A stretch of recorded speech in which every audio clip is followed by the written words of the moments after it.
बिस्मिल्लाहिर्रहमानिर्रहीम अस्सलाम वालेकुम फ्रेंड्स। आज की इस वीडियो में हम बात करेंगे लैटरल एपिकॉन्डिलाइटिस के बारे में, या टेनिस एल्बो भी इसका दूसरा नाम है हमारे पास। तो इस वीडियो में हम बात करेंगे लैटरल एपिकॉन्डिलाइटिस के बारे में कि ये क्या चीज़ है, मतलब ये किसे कहते हैं और इसके हमारे पास साइन एंड सिम्टम्स क्या है, इसकी ट्रीटमेंट के हवाले से भी इस वीडियो में आज हम बात करेंगे।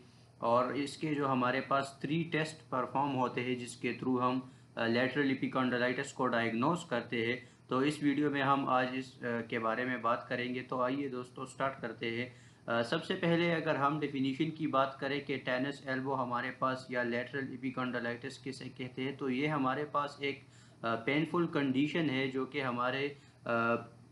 हमारा जो एल्बो जॉइंट है इसके लेटरल साइड पे हमारे पास जब पेन होता है और ये हमारे पास tendons in your elbow are overloaded usually by the repetitive motions of the wrist and arm की वजह से।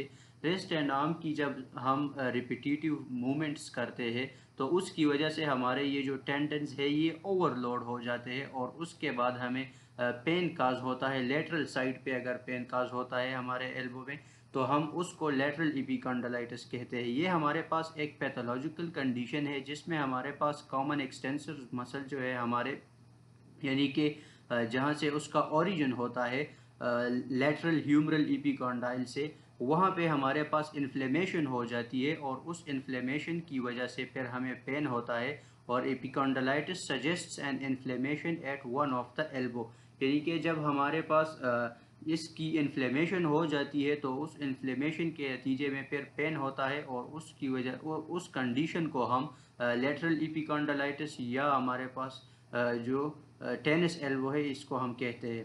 तो टेनिस एल्बो हमारे पास ज़्यादातर जो एडल्ट्स होते हैं उसमें काज होता है, यानी कि 35 एज से लेकर 50 ईयर्स तक ये ज़्यादातर कॉमन है। ये आप इस डायग्राम में देख भी सकते हैं कि यहाँ से मतलब यहाँ पे इस एरिया में पेन होता है, ये जो सर्कल किया हुआ है इन्होंने। टेनिस एल्बो जो है तो ये हमारे पास एक ओवर यूज इंजरी है और ऑक्यूपेशंस और sports that involve repetitive grasping, यानी कि रिपीटेटिव ग्रेस्पिंग की जितने भी एक्टिविटीज़ है, जितने भी स्पोर्ट्स है, तो ज़्यादातर ये उन स्पोर्ट्समैन में ये मतलब ये डिजीज़ काज होती है। लेकिन इसका मतलब ये नहीं है कि अगर इसका नाम हमारे पास टेनिस एल्बो है तो ये सिर्फ टेनिस के प्लेयर्स में ही काज होगा, बाकी किसी में ये कंडीशन नहीं हो सकती। तो इस तरह की बात नहीं है, ये किसी में भी ये हो सकती है, लेकिन ज़्यादातर ये टेनिस के प्लेयर्स में या इस तरह की जो रिपीटेटिव ग्रेस्पिंग एक्टिविटीज़ होती जिन लोगों की होती है तो इन लोगों में ये ज़्यादातर कॉमन होती है। और ये हमारे पास leads to tendinitis of the origin of the extensor carpi radialis brevis tendon.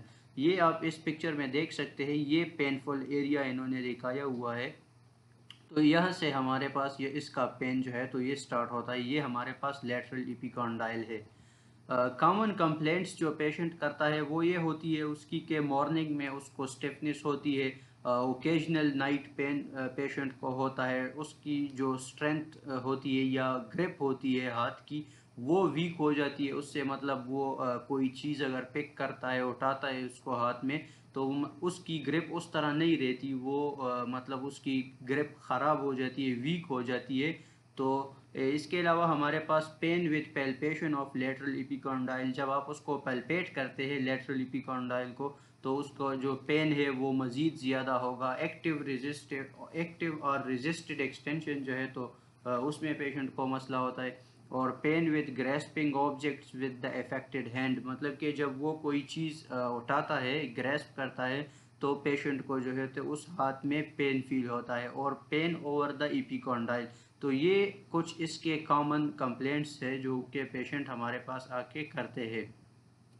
अब हम बात करते हैं स्पेशल टेस्ट्स की जिसके थ्रू हम डायग्नोस करेंगे कि आया ये लेटरल एपिकॉन्डिलाइटिस है या नहीं है। तो उसमें हमारे पास सबसे पहले कूजन्स टेस्ट आता है, फिर माउट्सले टेस्ट है और फिर मिल्स टेस्ट है। तो स्टार्ट करते हैं कूजन्स टेस्ट से। कूजन्स टेस्ट की अगर आप लोग ये पिक्चर देख ले आपको नज़र आ रहा है कि फिजियोथेरेपिस्ट जो है या जो डॉक्टर है वो इस तरीके से पेशेंट का जो जिस हाथ में उसको पेन फील हो रहा है तो एक हाथ से मतलब वो यहाँ एल्बो को स्टेबलाइज करेगा और दूसरे हाथ से वो मतलब पेशेंट का जो हैंड है यानी कि जो रिस्ट है उसको इस तरह से पकड़ेगा।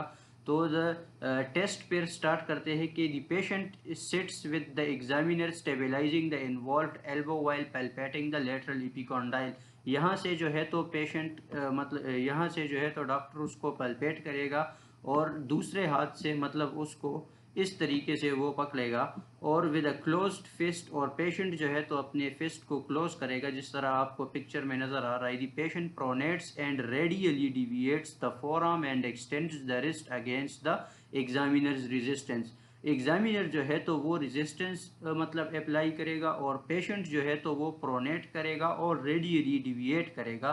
तो जब ये प्रोसेस होगा तो अगर इस दौरान पेशेंट को पेन मतलब उसका पेन ज़्यादा हो गया या उसको पेन फील हो गया तो इसका मतलब ये है कि उसको लेटरल इपिकॉन्डालाइटिस है और उसका कूजन्स टेस्ट हमारे पास पॉजिटिव आएगा। और अगर उसको पेन मतलब फील नहीं हुआ तो इसका मतलब ये है कि कूजन्स टेस्ट हमारे पास नेगेटिव आएगा। तो इस तरह कूजन्स टेस्ट हम परफॉर्म कर सकते हैं उसको डायग्नोस करने के लिए।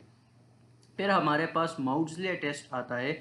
माउड्सले टेस्ट में आप जिस तरह इस पिक्चर में देख सकते हैं कि एग्जामिनर ने जो है तो मिडल फिंगर जो है इस पेशेंट का उसको मतलब उस पर रेजिस्टेंस उसने अप्लाई किए और यहाँ से वो लेटरल इपिकॉन्डाइल को जो है तो पैल्पेट कर रहा है। तो examiner resist extension of the third digit of the hand while palpating the lateral epicondyle, यानी कि थर्ड डिजिट इस फिंगर को जो है तो पेशेंट रेजिस्ट करेगा और यहाँ से उसको पल्पेट करेगा और पेशेंट जो है तो इस फिंगर को मतलब ऊपर लाने की कोशिश करेगा। तो अगर इस दौरान पेशेंट को पेन फील हुआ तो इसका मतलब ये है कि माउड्सले टेस्ट हमारे पास पॉजिटिव है। और अगर पेन फील नहीं हुआ तो इसका मतलब ये है कि माउड्सले टेस्ट हमारे पास नेगेटिव आएगा। थर्ड नंबर पे हमारे पास मिल्स टेस्ट आता है। मिल्स टेस्ट में भी आप देख सकते हैं कि सेम इसी तरह एक हाथ से फिजियोथेरेपिस्ट जो है तो यहाँ से उसको पल्पेट करेगा लेटरल इपिकॉन्डाइल को और दूसरा हाथ जो है तो वो उसका यहाँ पे होगा इस पोजीशन में। तो the examiner palpates the patient lateral epicondyle with his her thumb while passively pronating the forearm. Forearm जो है तो उसको पैसिवली प्रोनेट करेगा, flexing the wrist and extending the elbow. और अगर इस दौरान जो है तो पेशेंट को पेन फील हुआ तो इसका मतलब ये है कि मिल्स टेस्ट जो है हमारे पास वो पॉजिटिव आएगा। और अगर पेशेंट को पेन फील नहीं हुआ तो इसका मतलब ये होगा कि मिल्स टेस्ट हमारे पास नेगेटिव आएगा। इसके बाद इंटरवेंशन टेक्निक्स है हमारे पास। फ्लेक्सिबिलिटी एक्सरसाइजेज के थ्रू हम इसको कम कर सकते हैं। रेंज ऑफ मोशन एक्सरसाइजेज है हमारे पास, स्ट्रेचिंग एक्सरसाइजेज है, एक्टिव असिस्टिव और रेजिस्टिव एक्सरसाइजेज है। इसके अलावा टेपिंग हम कर सकते हैं इसकी और पेन रिडक्शन। तो ये इंटरवेंशन टेक्निक्स है हमारे पास कुछ। और अगर हम गोल्स की बात करें कि हमारे गोल्स क्या होंगे जब हम इस पेशेंट को ट्रीट करेंगे, तो सबसे पहले हमने पेशेंट का जो पेन है उसको कम करना है। उसके बाद जो है तो उसकी रेंज ऑफ मोशन को हमने मतलब इम्प्रूव करना है। इस तरह जॉइंट्स की स्वेलिंग इन्फ्लेमेशन उस पर काम करना, उसको कम करना, मसल की परफॉर्मेंस को इंक्रीज करना और ability to perform activity is improve. और इसके बाद हमारे पास जो इनिशियल ट्रीटमेंट है वो हम पेशेंट को रेस्ट मतलब उसको कहते हैं कि आपने इस हाथ को ज़्यादा यूज़ नहीं करना, मतलब उसको हम रेस्ट पोजीशन में लाते हैं पहले, मतलब उसको रेस्ट का कहते हैं। इसके बाद हम आइसिंग या क्रायोथेरेपी जो है तो अगर मतलब हमारे पास एक्यूट कंडीशन हो तो उसमें हम क्रायोथेरेपी भी उसकी कर सकते हैं। और एंटी इन्फ्लेमेटरी कुछ मेडिसिन यानी कि इस तरह एस्प्रिन, आइबुप्रोफिन, ये चीज़ें भी हम उसको एंटी इन्फ्लेमेटरी ड्रग्स के तौर पे दे सकते हैं। और ट्रीटमेंट इंटरवेंशन जो है हमारे पास उसमें डीप फ्रैक्शन मसाज भी आ सकता है, एक्यूपंक्चर यानी कि ड्राई नीडलिंग जिसे कहते हैं वो भी हमारे पास एक ऑप्शन है। ब्रेसिंग या स्प्लिंटिंग हम पेशेंट को दे सकते हैं। क्रायोथेरेपी जिस तरह मैंने आपको बताया कि अगर एक्यूट कंडीशन है तो हम उसको क्रायोथेरेपी दे सकते हैं। स्ट्रेनिंग एक्सरसाइज, स्ट्रेचिंग एक्सरसाइज, इसके अलावा हम उसको अल्ट्रासाउंड जो है तो थेरेप्यूटिक अल्ट्रासाउंड के थ्रू हम उसके पेन को कम कर सकते हैं। और लास्ट में अगर मैं बात करूँ एक्सरसाइजेज की कि लेटरल इपिकॉन्डालाइटिस की कौन कौन सी एक्सरसाइजेज हैं हमारे पास, तो रिस्ट की जो हमारे पास रेंज ऑफ मोशन एक्सरसाइज है आप इस पिक्चर में देख सकते हैं। इसके अलावा रिस्ट स्ट्रेच है जो कि काफ़ी मतलब इसमें इफ़ेक्टिवली अपना काम करता है।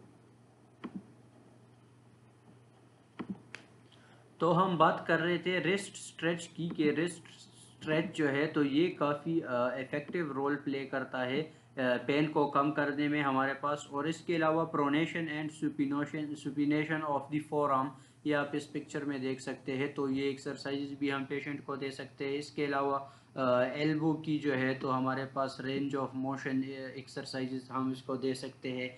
इसके अलावा रिस्ट फ्लेक्शन एक्सरसाइजेज है हमारे पास, और रिस्ट एक्सटेंशन एक्सरसाइजेज। इसके अलावा रिस्ट की जो है तो रेडियल डिविएशन स्ट्रेंथनिंग हम इस तरह से कर सकते हैं, four arm pronation and supination strengthening. इसके अलावा ब्रूम हैंडल जो है तो ये इस पेशेंट को दिया गया है, इस पिक्चर में आप देख सकते हैं। इसके थ्रू रिस्ट की एक्सटेंशन एक्सरसाइजेज हम इसको पेशेंट को दे सकते हैं। तो ये सारे एक्सरसाइजेज जो है तो एक पेशेंट को मतलब उसकी प्रॉपर असेसमेंट के बाद जो है तो एक फिजियोथेरेपिस्ट आपके लिए एक एक्सरसाइज का प्लान बनाएगा कि आपने कितने कितने मतलब सेट्स या कितने कितने रिपीटिशंस आपने डेली करने हैं।